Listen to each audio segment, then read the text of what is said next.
Election आए, बहुत से लोग आए, बहुत से ने वादे किए, हमने देखा है वक्त गया, सब हालात गए, लेकिन हमारे जो मसले, हमारे जो मसाइल थे, जो हमारी प्रॉब्लम थी, वो वहीं के वहीं रही है।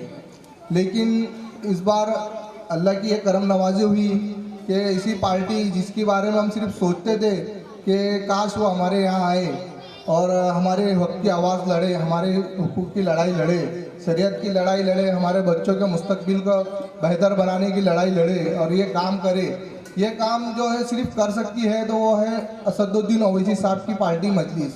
हाँ, सब ने आज तक के हमारा सिर्फ इस्तेमाल ही किया है। कुछ लोगों ने हमारा डरा के वोट लिया है, कुछ लोगों ने हमें समझा के वोट लिया है, किसी ने फुसला के, लेकिन सब ने जो है हमें सिर्फ और सिर्फ इस्तेमाल ही किया है।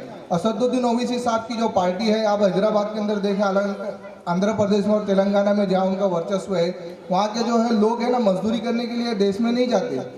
वहाँ अल्हम्दुलिल्लाह सब चीज़ों की सुविधा है। वहाँ पे उन्होंने ऐसा काम करके बताया है, हॉस्पिटल ऐसे बनाए हैं कि जहाँ 10 रुपये में दवाई फ्री है, एजुकेशन है, बच्चों का सब कुछ अच्छा है। तो लोग वहाँ पे उनको हर धर्म का, जाति का आदमी उनको वोट देता है। यहाँ तक के जो हम लोग सोचते हैं कि ब्राह्मण समाज जो है वो उसकी एक अलग एक पार्टी है, लेकिन नहीं, आप जाकर देखो हैदराबाद के अंदर ब्राह्मण समाज के लोग भी उनको वोट देते हैं और वो उनका भी काम करके देते हैं, क्योंकि वो पढ़े लिखे बैरिस्टर है, उनके ऊपर भरोसा किया जा सकता है। वो देश के नेता है, गरीब के नेता है, हक की आवाज़ उठाने वाले हैं, नाइंसाफ़ी के खिलाफ बोलने वाले हैं, महिलाओं का सम्मान करके दिखाने वाले हैं, सिर्फ बोलने वाले नहीं।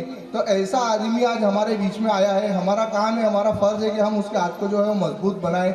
ये वो पार्टी है जिसके ऊपर हम भरोसा कर सकते हैं और ये वो पार्टी है जिसने काम कर कर दिखाया है। आज जब केजरीवाल जो है बोलता था कि हमारे यहाँ स्कूल ऐसे किसी ने बना के दिखाओ, ये जो उसका चैलेंज एक्सेप्ट किया था तो वो सिर्फ एक ही आदमी था पूरे देश के अंदर, वो साहब। उन्होंने कहा था कि हाँ ठीक है, तुम्हारे दिल्ली के स्कूल की तुम बात करते हो, तुमने हमारी कॉपी की है, आओ हैदराबाद में उससे बेहतर स्कूल दिखाते हैं तुमको।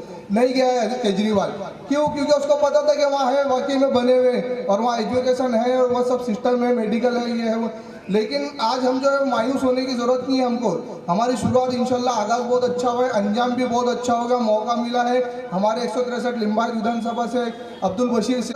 एक जो कैलेंडर होता है ना, एक कैलेंडर में क्या होता है कि तारीख वही रहती है, कैलेंडर वही रहता है, तारीख रोज़ाना बदलती रहती है। हफ्ता जाता है, महीना जाता है, आखिर को एक बार साल जाता है, लेकिन तारीख रोज़ाना जाती रहती है, कैलेंडर वही रहता है। लेकिन ऐसी तरह चलते चलते एक तारीख वो भी आती है जो कैलेंडर को बदल देती है ना, 31 वो तारीख आती है जहाँ कैलेंडर बदल जाता है। तो इसके लिए मायूस होने की जरूरत नहीं है। अब जो है तारीख बदल रही थी, अब वक्त आ गया कैलेंडर बदलने का। तो अब हमको सिर्फ एकजुट होकर एक बहुत अच्छा मौका मिला है कि हमारी खुद की क़यादत को, हमारी खुद की लीडरशिप को मजबूत करने का, हर समाज के जो तबके का इसको साथ मिलना चाहिए। और इस पार्टी के जो है वो सिर्फ एक समाज की पार्टी नहीं बात करती, बात सब समाज की बात करती है। आप दूसरे समाज में देखो, इतना पढ़ा लिखा आदमी जब आया है तो उन्होंने वो इसको हाथ मजबूत करके उसको आगे बढ़ाया है। कोई भी समाज में आप देख लो, उसमें अपनी पार्टी है, अपना नेता है, अपना लीडर है। तो हमको भी चाहिए कि अब हमारे बीच में हर मुद्दे के ऊपर जब ओवैसी साहब ही बोलते हैं तो फिर हमारा वोट भी ओवैसी साहब ही को ले। आप चाहे 3 तलाक के ऊपर जाए, चाहे वो बुरखे के ऊपर जाए, चाहे वो एनआरसी के ऊपर जाए, चाहे दूसरे और मुद्दे के ऊपर जाए, जब हमारे हक की आवाज़ लड़ने के लिए मीडिया भी जब तलाश करती है कि कोई मुसलमानों के बारे में आए तो कमेंट कौन देगा, तो पहले असदुद्दीन ओवैसी साहब देगा। उनकी क्या राय रहती है?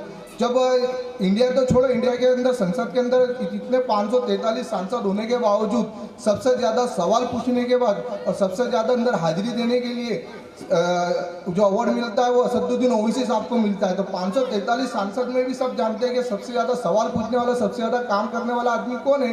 तो बैरिस्टर असदुद्दीन ओवैसी साहब है। तो अब हमको चाहिए कि अब उनके हाथ को हम मजबूत करें।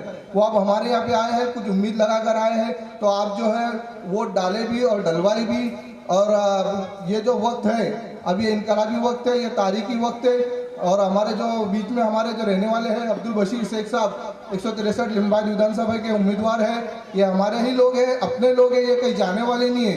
ये ऐसे लोग हैं जो आप 24 घंटे आपको मिलेंगे अपने घर के ऊपर। यहाँ लिम्बायत में मीटिंग गाड़ी में रहते, तो कोई डरने की जरूरत नहीं है। ये आदमी ऐसा नहीं है कि हम जो बोलते ना ईद का चांद हो जाता है तो कुछ लोग इलेक्शन का चांद हो जाता है, ऐसा नहीं है। ये उम्मीदवार वो उम्मीदवार है जिन पर आप भरोसा कर सकते हो। ये उम्मीदवार वो उम्मीदवार है जो आपको सुख दुख में हमेशा आपके साथ रहेंगे। तो आप दूसरों के ऊपर तो आपने 75 सालों से भरोसा किया है ना? नहीं किया ऐसा तो है नहीं।